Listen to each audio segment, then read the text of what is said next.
Tired of those Rakuten points just sitting there, collecting digital dust? Let's turn those points into snacks, drinks, or whatever your heart desires at your local Japanese convenience store. First, grab all the goodies you want. Make sure you have your Rakuten point card or Rakuten Pay app ready to go. Head over to the cashier and let them ring up your purchases. Once everything is scanned, the total will pop up on the screen. Now, tell the cashier you want to use your Rakuten points.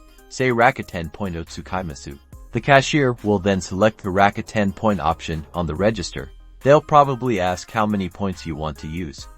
You can specify an amount, or tell them to use all your available points, say Zenbu Wanegaishimasu. Scan your Rakuten Point card, or use your Rakuten Pay app to scan the QR code displayed. The register will confirm the points deducted and show any remaining balance. Pay the remaining balance with cash, credit card, or another preferred method.